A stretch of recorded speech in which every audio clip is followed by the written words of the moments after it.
Okay, this is, we've been working in the book of Isaiah, and we're actually technically finished with Isaiah, getting ready to go into Jeremiah. But what we're talking about in church right now, and this is going to go out to all of our members, people who attend, and families, and so we can begin to think about how we're going to pursue this. And so, in looking at the fact that this is I've been asking God for the last year. I've lived here for 2 years. I've been coming here to Davis Mountains Community Church for 2 years, but I've been pastor here for a year. And the questions I kept getting asked when I was thinking about being pastor is that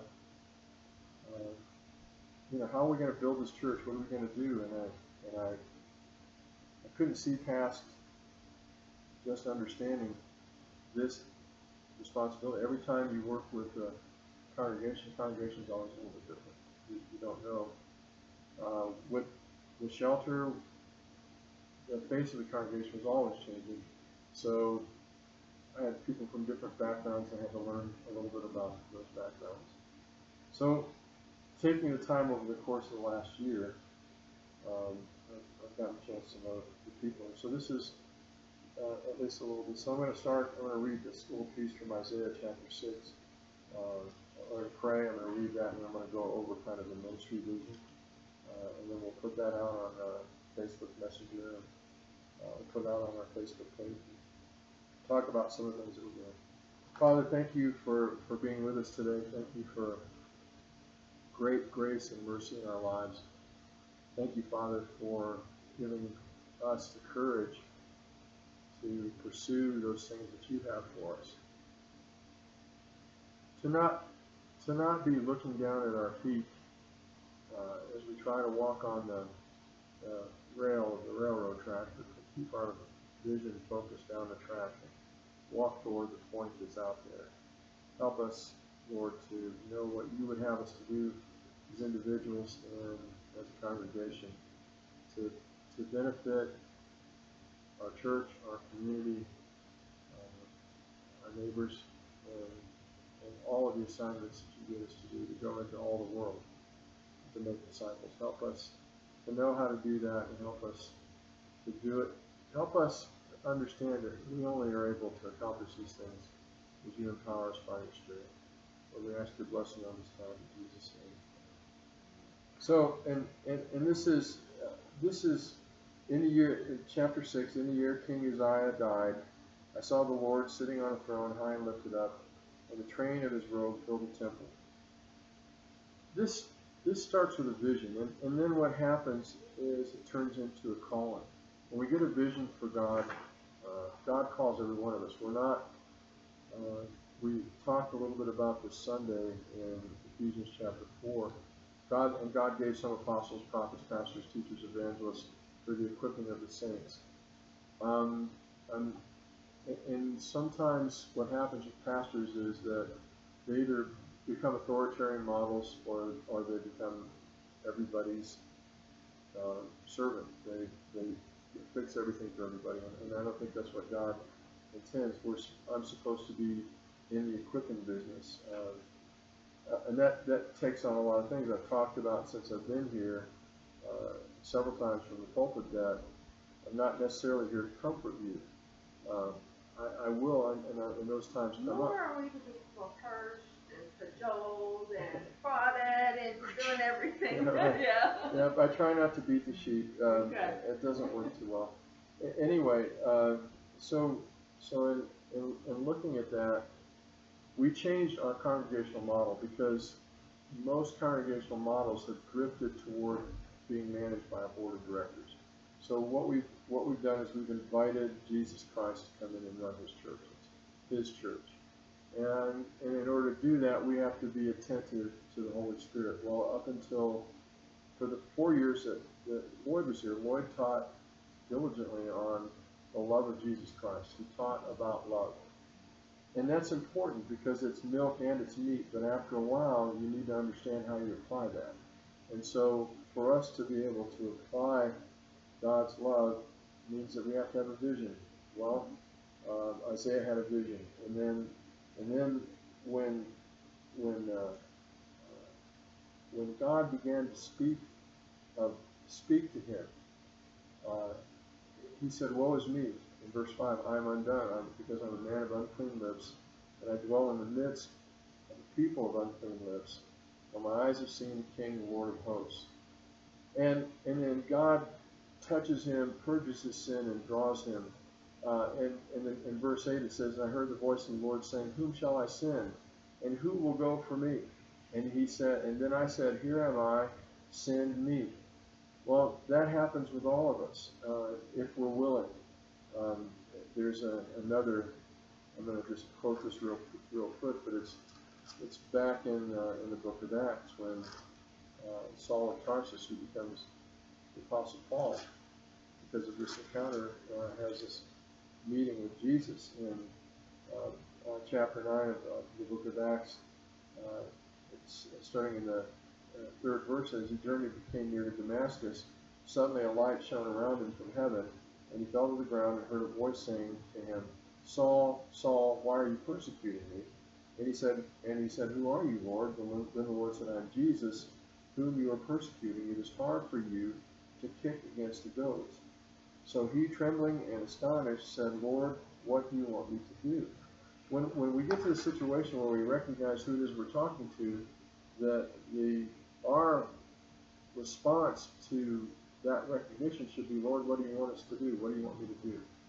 Well, that's kind of where I'm at here. So we have kind of an interesting and unique community, and time has been passing on in the community and around us, and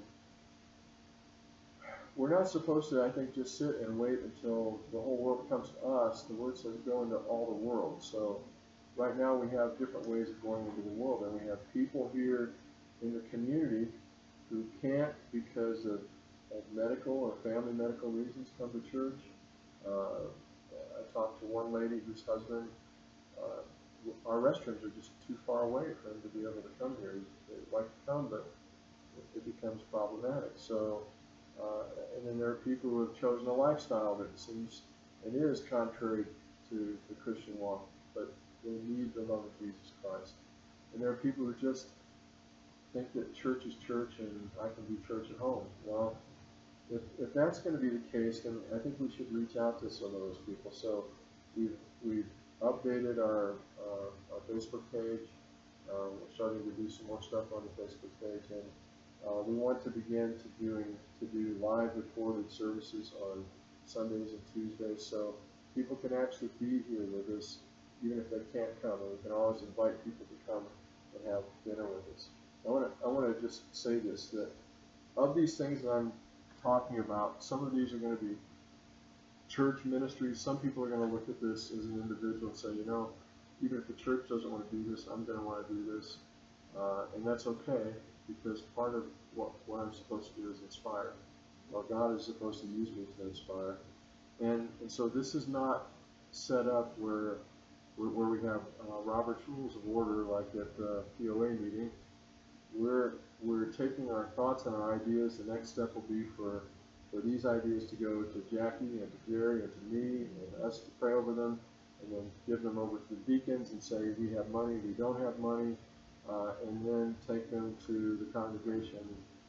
Right now that would look like being somewhere on, I think, the 16th of September would be the next congregation. We've got a follow-up meeting this Sunday coming up for the one that we just had, but then we're going to need to have some time for the congregation to weigh in on this and determine whether we go forward.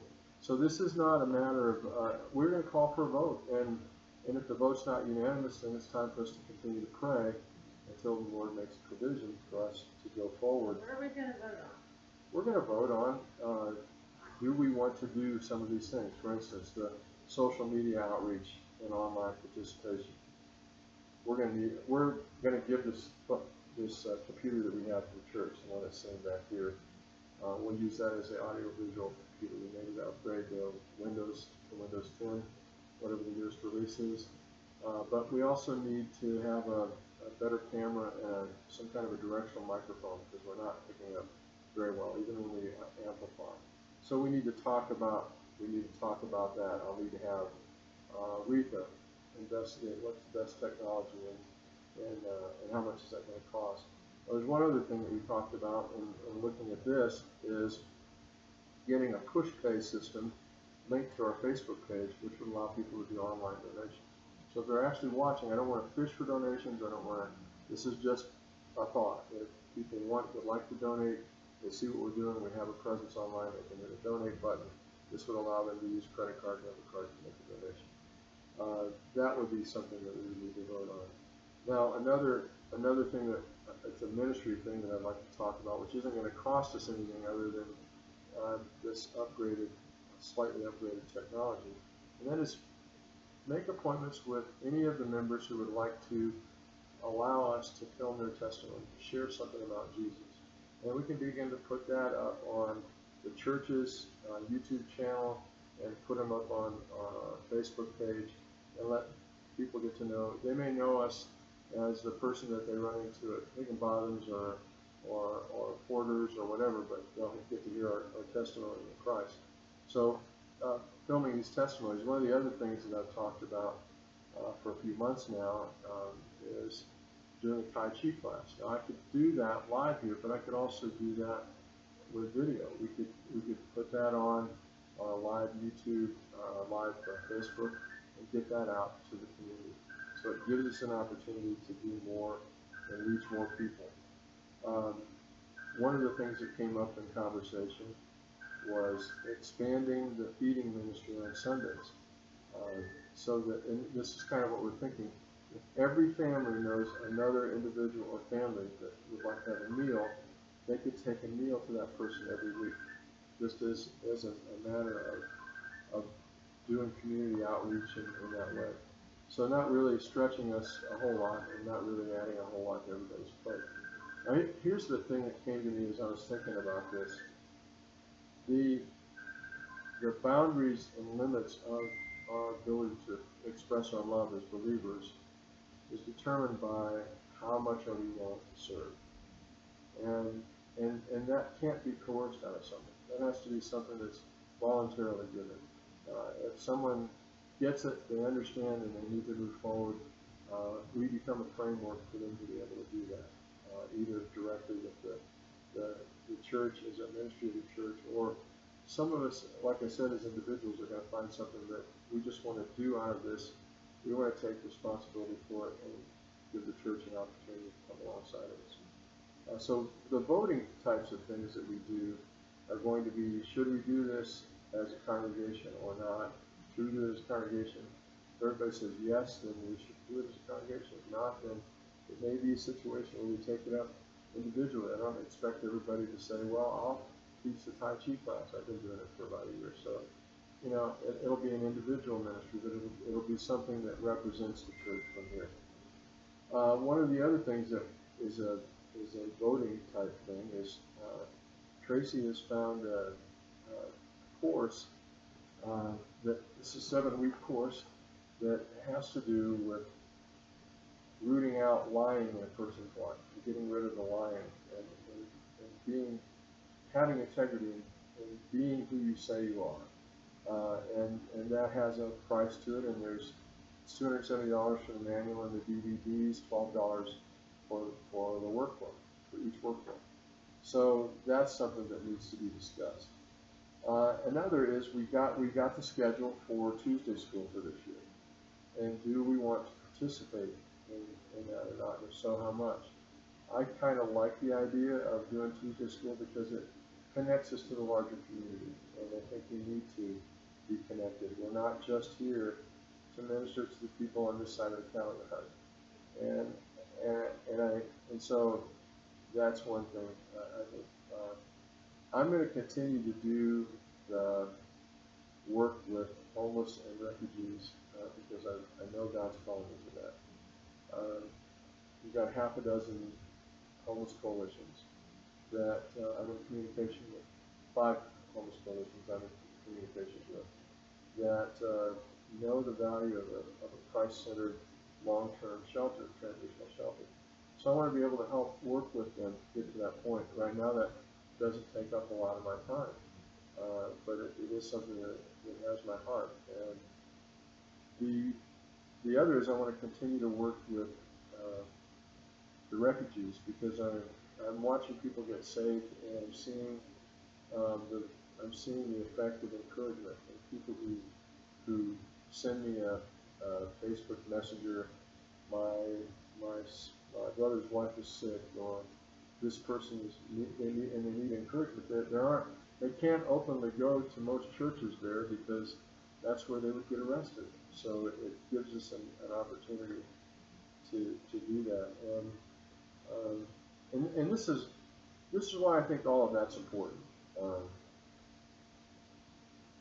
Back when I had not been pastor of the church that turned into a shelter somewhat for very long, I would get invited to places, and I would always talk about things that were near and dear to my heart, and all of those things involved personal responsibility. Personal responsibility is not a popular thing in any circle. Churches or the local school system or friends and neighbors down the street. People don't. We have as a society learned to not be responsible, and it's getting passed on. One of the things I loved about Isaiah and looking at him is when God says, "Who will we send?" You don't see Isaiah kind of backpedaling and stepping back behind the shadows so he doesn't get noticed. He's pick me, and I think that's what's missing in the body of Christ. And I'll tell you why I think it's critically important right now. We have 4 billion people who have never heard the gospel message, not one time. They haven't experienced the kindness of God. And if we as a body would begin to represent ourselves in a way that is compassionately responsible, it's my experience that people really don't care what it is you have to say until they know how much you care about them. When they know that you care about them, then they're open to what you have to say. So our job is, how do we find a way to relate to, just like we are in this microcosm of the DMR, how do we find a way in Fort Davis and in Jeff Davis County in Texas and across the country around the world, how do we express our faith in a way that demonstrates that we care? And so it's going to come across in small ways and large ways, but it's in Romans chapter 2, verse 4, it says, "Don't you know it's the kindness of God that leads people to repentance?" So if we start demonstrating our kindness, then we're going to see people. It's not about how many people we have in the church building. It's about how much God is in the people who are in the church building. And we have the tendency, and this is, I don't know the founding pastor. I never had a chance to meet the people who were here 2 times before Lloyd was, but you know, I met that older couple from the other day. They were evidently working. Yeah, and that was good to have. And that's another thing we need to vote on. I think it's cool that we would have that bell outside and ring the bell. I think it would be a great thing, and for us to be able to put it out there and have it outside the church, and not just having the recording, but have the actual bell ringing. I think that would be a good thing. So all those things are ministries. That ministers to the people who came before us. That was something that they wanted to see, and they wanted to get the message out to the whole. They wanted the message out to the whole community that there was people gathering here to honor God. So those are one of the things that's one of the things that we want to do. Now, for the ministries that God calls me to, I really want I'm asking for the church to provide prayer and logistics support. There may be some people who are here now or who come later and they say, like Rebecca said, I'm really interested in the homeless thing. If you can get if you've got something going on in El Paso, I want to help with that. Well, that's something I can talk to her about, helping get this feeding ministry here in the community. You start with small assignments of responsibility, and when you demonstrate your capacity in small assignments of responsibility, then God gives you other things to be responsible for. Tracy and I have been talking about a couple of things. One is movie nights and live theater, either here at the church or at our house in the barn.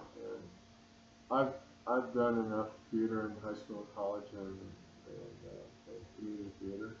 I like doing it. If there are other people who like to do theater, I've directed a little bit and I've played different parts, and it's fun. It's a fun thing to do. And Marilyn was saying she didn't realize, but that when the Mass was all in Latin and throughout Europe during the Middle Ages, in order to get the message out to the masses, they would do morality plays on the steps of the cathedrals and the churches, and people would say, okay, that's what they're going to talk about, okay, that's what we've been hearing about. And so this gives us an opportunity to do that. And another is once a month to have a gathering that's kind of informal. We're willing to sponsor that at our house and to put it out as a ministry of the church, not obligating the church to anything other than just get the word out and have people come by.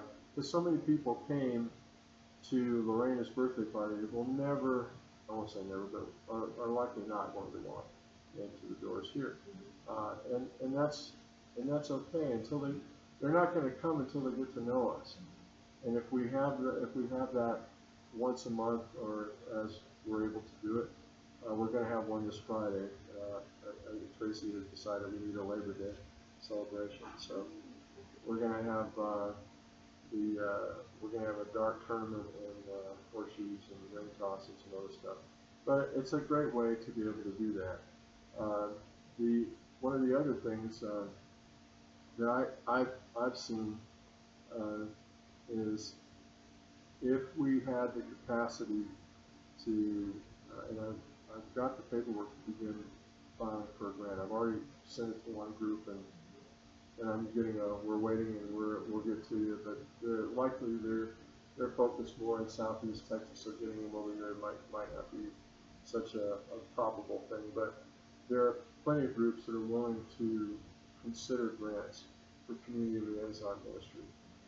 And that would give us an opportunity to have somebody that is on half-time, that checks on everybody once every other week or once a month or once a week, whatever allows, finds out if they need medication or a grocery run or what can we do to help them out, and also just to make a connection, because sometimes the thing I've seen out here, I've talked to so many people, that it's one of the last things I'll admit to you, as beautiful as everything is here and all of the wonderful things. One of the things that is challenging is loneliness. People get lonely here and they don't have a place to connect. And this would provide an opportunity for somebody just checking in on them to see how they're doing. Sort of like a circuit riding associate pastor. And then I've been talking with, by the way, Robert donated the van back to us. I thought it was that. What's that about? He figured out it was fixed and he could fix it, and now that it's fixed, and now that it was running when it left here. Yeah, well, it was running poorly because the spark plug wire's been cut, and so I guess there was some transaction going as it goes back. But he wanted to donate it back because Rex is going to move to California and take a job out there, which will be good for Rex and probably good for Robert too. So he wanted to donate the van back. Plus, after last week's message, I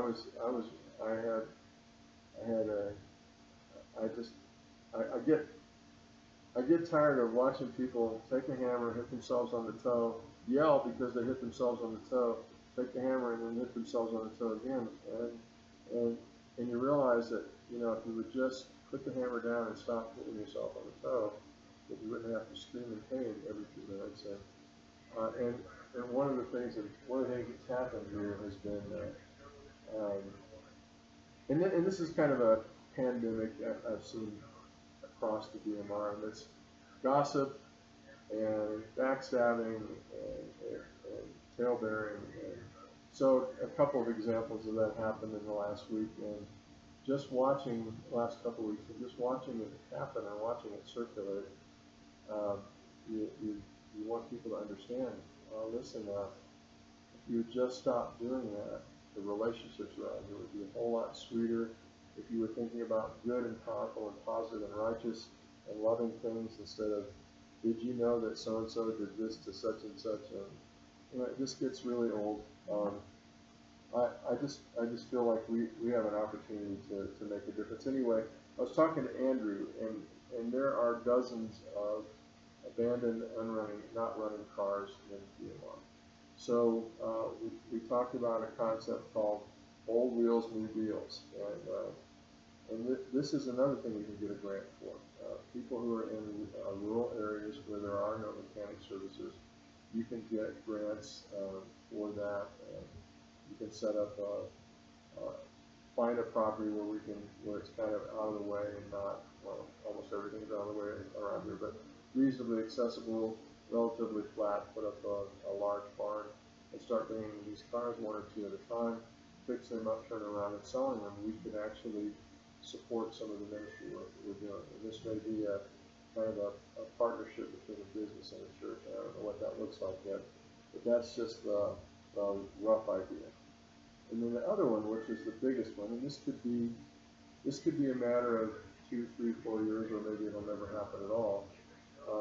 And that is to have the church buy the country store and the campground and use it as a ministry outreach throughout parts of Texas, where we can bring the younger generation who doesn't know the extreme value of being a servant and talk to them and teach them about that while they're here in family or youth group or whatever, doing that. So, and how does the country store do that?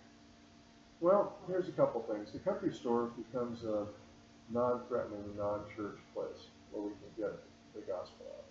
If we were to buy it and have like a snack bar or maybe get the gas pumps functioning again, so people who are here would be able, rather than just to run the jet to town for a little bit of gas, would be able to get some gas there, or maybe have a coffee bar set up where people can stop by and have coffee. One of the things I heard that happened before I ever got here was that used to happen there. People would gather there, and they'd gather from the community to do that.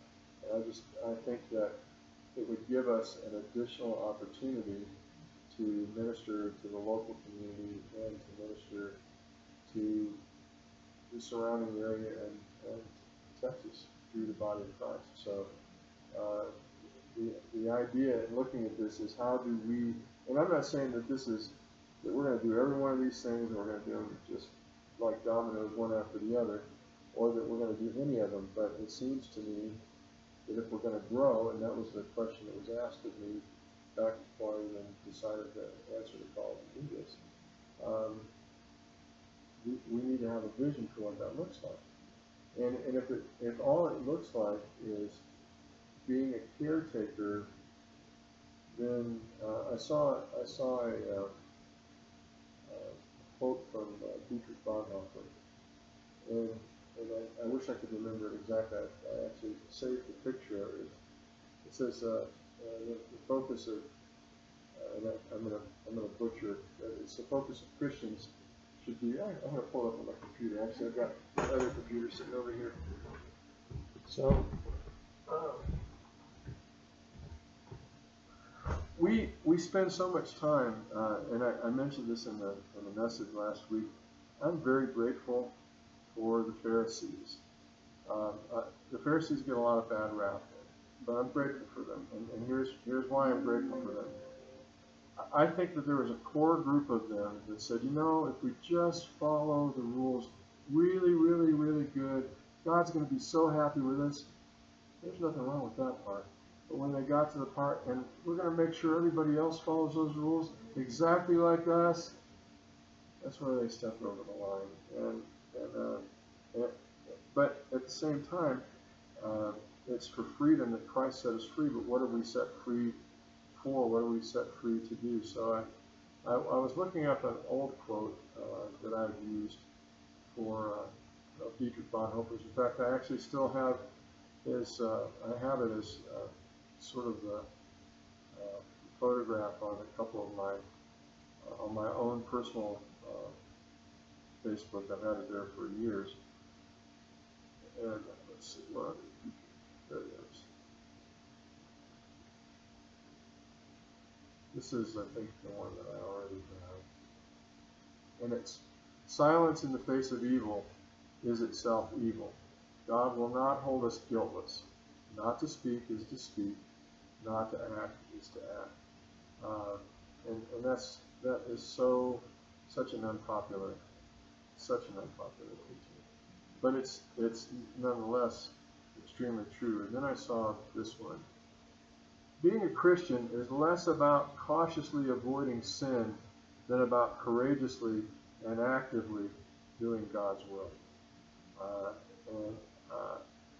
And there's kind of a self-limiting train of thought that happens with Pharisees, because that's all they're concerned about is they want to make sure, that they've got somebody with black and white striped shirt to throw the yellow flag just in case somebody steps out of the boundaries. And then Jesus' response is always, when they bring this woman who's caught in the act of adultery to Jesus, and they say, you know what, the rules say she's got to be stoned. What do you say? And he just doesn't say anything. He doesn't say anything, so they keep bugging him. and so he says, well, I'll tell you what. Whoever's without sin, cast the first stone. And I love the fact that every one of those Pharisees, from the oldest to the youngest, that had a moment of self-reflection. They said, you know what? I can't throw that stone. And that's where we are. Is we have this incredible opportunity that God has given us, and some of these things we will do, I'm sure, and some of them we will postpone and do at a later time, and some of them we may not do at all. Some of them somebody else may pick it up and do it. But part of speaking life over a situation is to be able to look at something and prophesy to that. And I remember the Valley of Dry Bones, and God says, prophesy to those bones to come together, and prophesy to those bones that muscle and sinew will come on, and prophesy to those bones that skin will cover that, and then tell them to live. Just tell it to live. And as we look out, we talked about this a lot on Sunday. We look out at our society, and we see how violent, and not just uncivil, but violent we are toward each other. It's within our capacity to make a different statement about that. And I read a quote from Walt Disney earlier this week. He said, if you want to do something great, you need to stop talking about it and start doing it. And that's where... That's the difference between a dreamer and a visionary. Yeah.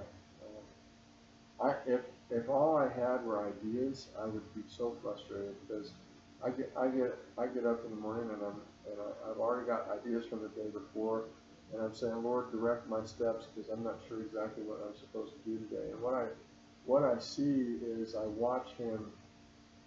If I'm yielded to him, if I'm yielded to serve him, then what happens is that he comes in and he picks me up like a hammer or a saw or a screwdriver, and says, okay, I'm going to do this thing here.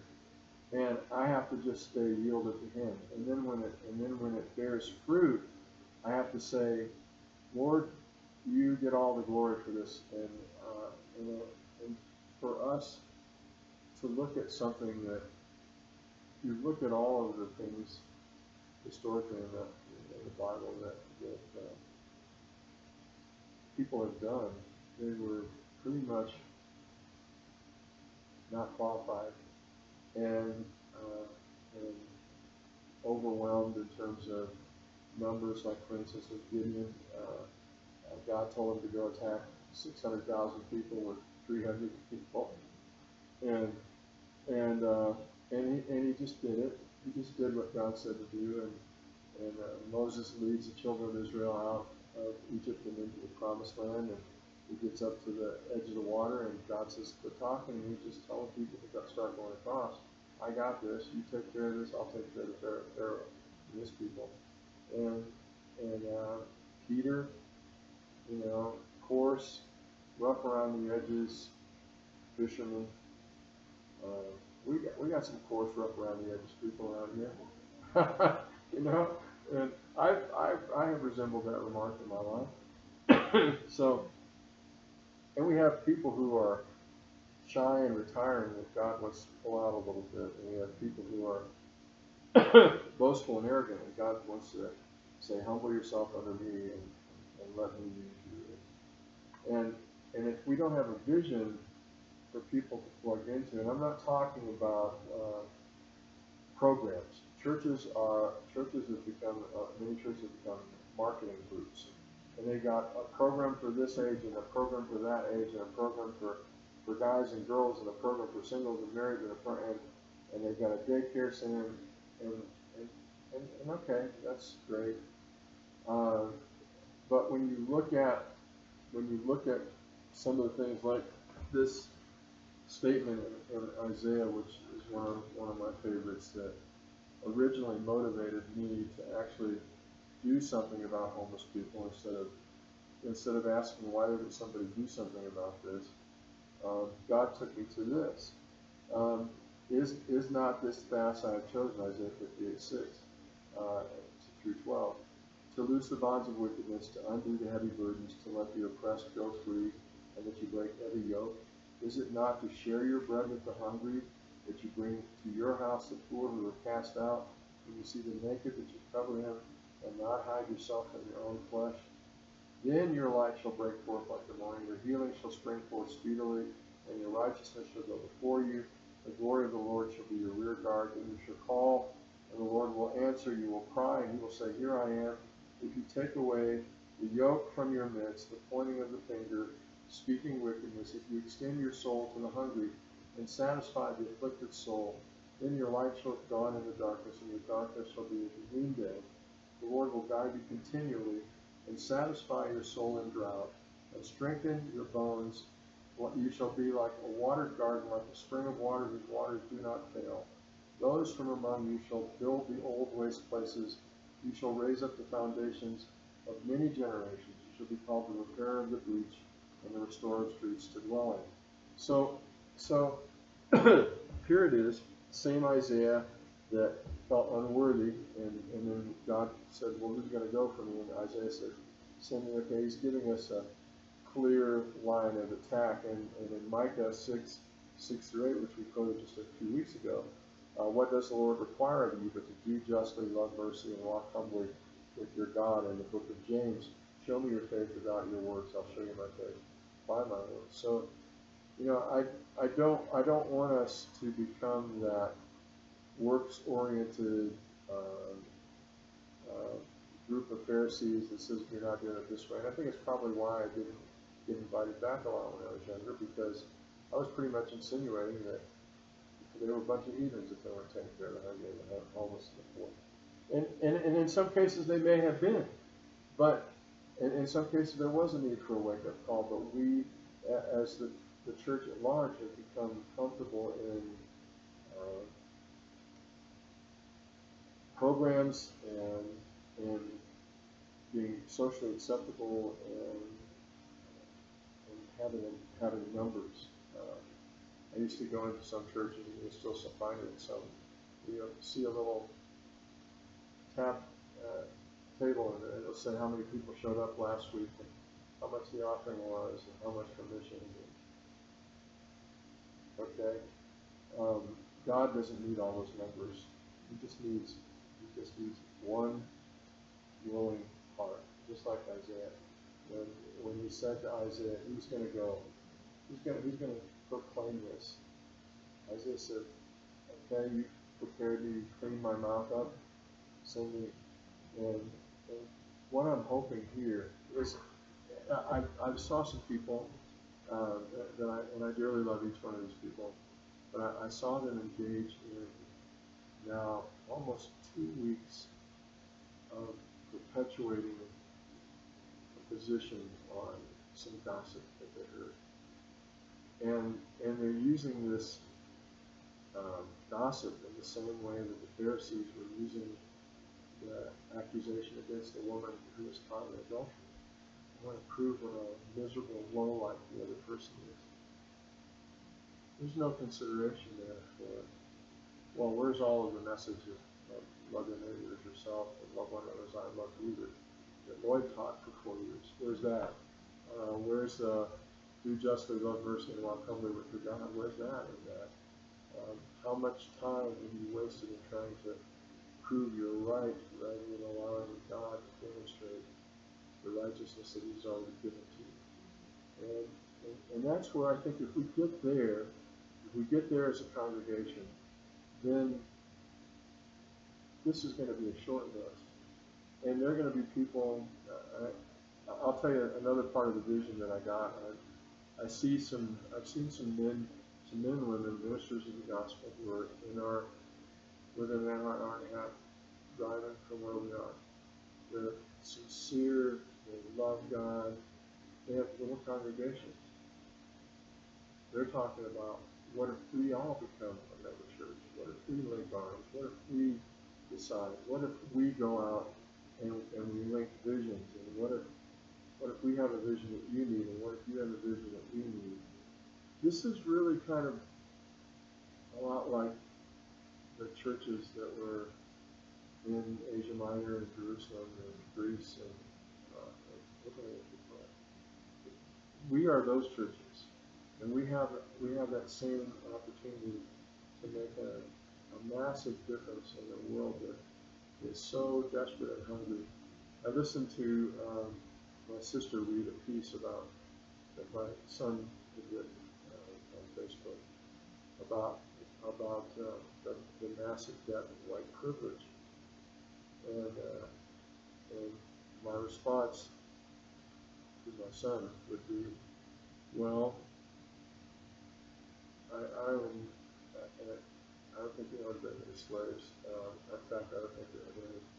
And I'm white, and so I get that part. But let me share a couple things with you. One, I think our debt is far broader than that. We owe a debt we can't pay, and Jesus paid that debt for us. Everybody out here, to borrow probably the words from a now socially unacceptable song, red and yellow, black and white are precious in His sight. And Jesus wants to get His love out to every one of them. So if we try to resolve this issue of racism, and pardon me for getting off on the track a little bit, if we try to resolve this issue of racism in a political, social fashion, we're just putting another Band-Aid on a gushing artery. However, we're driving another wedge in yes, somebody. You just do one thing and it leads to something else. I have experience with racism. I mentioned it here before. My grandfather was a Klansman. He was an immigrant to the United States. He was a Klansman, and it just was like, at the time, honestly, he was coming into a society where he was a farmer and a law enforcement officer, and most of the guys that were part of the sheriff's department were part of the Klan, and it cost him dearly. It cost him dearly, and in a lot of ways going down the road. And I saw it in my dad, not as much because in World War II he served with people of color, but my mom was the major impact. My mom had the answer to racism, and it's not. You can't go back. You cannot go back and make up for what slavery meant to the people who were slaves, and you can't make up for what those who are descendants of slaves have had to endure because of that spirit of slavery that existed in their family. But my mom taught me the real answer, and that was, and I've probably told this story here before, but I was 14 and there was a civil rights march in 3rd and 5th Ward in Houston. And Ralph Abernathy, Jesse Jackson, I'm pretty sure Martin Luther King Jr. was there. I don't remember all of the people, but I remember a lot of the names. And it would be easy to say Martin Luther King Jr., but I don't remember if he was. And I really wasn't watching for the speakers anyway, but my mom took me. And my mom had some gypsy background, and my mom had some Native American background. And so this idea of looking at people because of their race and national origin was a sensitive thing for her. But rather than call my dad on that stuff, when he would tell his off-color racist jokes, my mom took me to this civil rights march, and I stayed there on a hot summer day in Houston, Texas, and all day while my mom was listening to speakers. And I'm in a predominantly black part of town. Most every kid I saw was black. Every one of them treated me fine, kindly, with, what's this strange kid being in my neighborhood, but, it was nothing. And this was in the 60s, mid-60s, in Houston. So we were there all day, and I walked through the streets of Houston holding my mom's hand, singing "We Shall Overcome," with how many hundreds of thousands of black people that were there. But it was a neat experience, and I'm on my way home, and my mom says, "Well, what did you think?" I said, "About what?" She said, "About the day." I said, "Well, I had stuff I was going to do at home, but I was glad to be with you." And I said the things that son is supposed to say to his mom. And then my mom said, "Well, what about the kids?"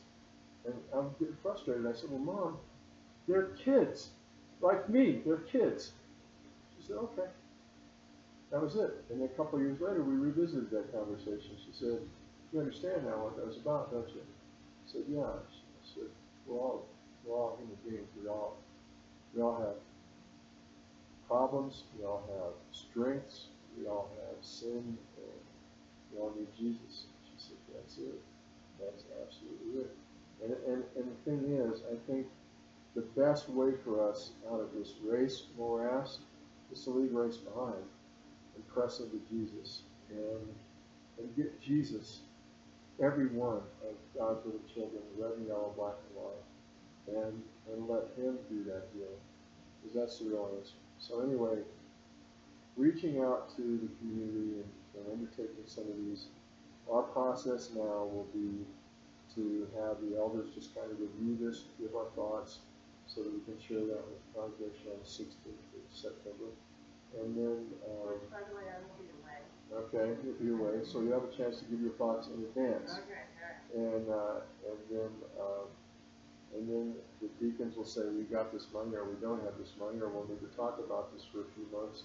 And then we'll just ask, we'll go down point by point, and we'll ask if there are any other suggestions. And if there are, we want to write those down and take them into consideration. Because God could give, like He gave Josiah the youth choir vision last year. I'm glad he got that. I'm glad he got that. But it's yet for an appointed time. It hasn't happened yet. But you never know. So anyway, that's all for today, and we are officially finished with Isaiah. I am going to continue to go through. We'll pick up in Jeremiah next week. I want to continue to go through the Old Testament, and we'll pick up in the New until we've gone through the Bible completely. As soon as we have the proper equipment to record with, I can do this kind of a session, but if we're in here on Sunday, I'm just too far away from wherever I have to put this computer to pick up my voice. But we'll use it. It's not just going to be a once-in-a-while thing, so I'll get Rita to price that stuff out. So why don't you pray and we'll close. Heavenly Father, thank